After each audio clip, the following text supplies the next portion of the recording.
നമ്മുടെ തെറ്റായ ജീവിതശൈലികൾ കൊണ്ട് വരുന്ന രോഗങ്ങളിൽ ഏറ്റവും അധികം മാരകമായ ഒന്നാണ് ഡയബറ്റിസ്. അതായത് ഓരോ ദിനം പ്രതി കൂടിക്കൂടി വരുന്നു. അതായത് ലോകത്ത് ഏകദേശം 2025 ആയപ്പോഴേക്കും 300 മില്യൺ ആൾക്കാരാണ് ഡയബറ്റിസ് കൊണ്ട് അനുഭവിക്കുന്നത്. പണ്ടൊക്കെ ഒരു 80 വയസ്സിനാവുമ്പോൾ അല്ലെങ്കിൽ ഏജ് 50 ഒക്കെ കഴിയുമ്പോൾ മാത്രം ബാധിച്ചിരുന്ന ഈ രോഗം ഇന്ന് ജുവനൈൽ ഡയബറ്റീസ് എന്ന് പറയുന്നത് കുട്ടികളിൽ നിന്ന് തന്നെ തുടങ്ങുന്നുണ്ട്. അത് ഹെറിഡിറ്ററി ആവാം, പല പല കാരണങ്ങൾ കൊണ്ടാവാം.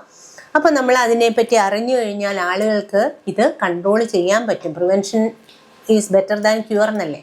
അപ്പോൾ അങ്ങനെ ആളുകൾക്ക് കൺട്രോൾ ചെയ്യാൻ പറ്റുന്ന ആണ് ഡയബറ്റീസ്. തെറ്റായ ജീവിതശൈലികൾ കൊണ്ട് മാത്രം ഉണ്ടാകുന്ന ഒരു രോഗമാണ് ഡയബറ്റീസ് അല്ലെങ്കിൽ പ്രമേഹം എന്ന ആയുർവേദത്തിൽ. ആയുർവേദത്തിൽ 20 പ്രമേഹങ്ങളാണ് പറയുന്നത്. അതിൽ ഏറ്റവും ചികിത്സിക്കാൻ പ്രയാസമുള്ള വാതജ പ്രമേഹങ്ങളിൽ 4 എണ്ണത്തിൽ ഒന്നാണ് മധുമേഹം എന്നറിയപ്പെടുന്ന വാതാധിക്യമായിട്ടുള്ള ഡയബറ്റിസ് മെലിറ്റസ്. ഡയബറ്റിസ് മെലിറ്റസ് തന്നെ ടൈപ്പ് 1 ഉണ്ട്, ടൈപ്പ് 2 ഉണ്ട്. ടൈപ്പ് 1 എന്ന് പറയുമ്പോൾ ഈ നമ്മുടെ ദഹനവ്യവസ്ഥയിലുള്ള പാൻക്രിയാസ് ഉണ്ടാക്കുന്ന ഹോർമോണായ ഇൻസുലിൻ ഇല്ലാതിരിക്കാം, അല്ലെങ്കിൽ അത് വളരെ കുറവായിരിക്കാം. അതിൻ്റെ കാരണങ്ങൾ പറയാൻ പറ്റില്ല. അത് ആ ഓർഗൻ സെൽസിന് തന്നെ ഡാമേജ് ഉണ്ടായിട്ടോ പാൻക്രിയാസിന് ഡാമേജ് ഉണ്ടായിട്ടോ വരുന്നതാണ്. അത് ലൈഫ് ലോങ് നമ്മൾ ഇൻസുലിൻ എടുത്തുകൊണ്ടിരിക്കുന്ന അതാണ് ടൈപ്പ് 1 ഡയബറ്റീസ്. അതേസമയം ടൈപ്പ് 2 ഡയബറ്റീസ് എന്ന് പറയുന്നത് നമ്മൾ ഈ പറയുന്ന ഇൻസുലിൻ എന്ന് പറയുന്നത് ഹോർമോൺ, അതായത് പാൻക്രിയാസ് ഉണ്ടാക്കുന്ന ഇൻസുലിൻ നമ്മൾ കഴിക്കുന്ന ആഹാരത്തിലെ കാർബോഹൈഡ്രേറ്റ്സിനെ ഗ്ലൂക്കോസായി കൺവേർട്ട് ചെയ്യുന്ന രക്തത്തിൽ കൂടിയാണ് ഓരോ സെൽസിൽ എത്തുന്നത്.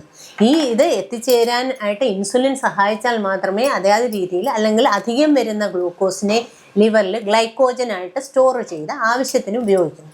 അതേസമയം ഈ ഇൻസുലിൻ കുറയുകയോ അല്ലെങ്കിൽ പ്രൊഡക്ഷൻ കുറയുകയോ ചെയ്യുമ്പോൾ എന്ത് സംഭവിക്കും? രക്തചംക്രമണത്തിൽ കൂടെ കൂടുതൽ ഗ്ലൂക്കോസ് വന്ന് അപ്പോൾ നമ്മൾ നോക്കുന്ന ഫാസ്റ്റിംഗ് ബ്ലഡ് ഷുഗറും എല്ലാം കൂടുതലായിട്ട് വരുന്നു. ആ ഒരു അവസ്ഥയാണ് ഡയബറ്റിസ് മെലിറ്റസ് എന്ന് പറയുന്നത്.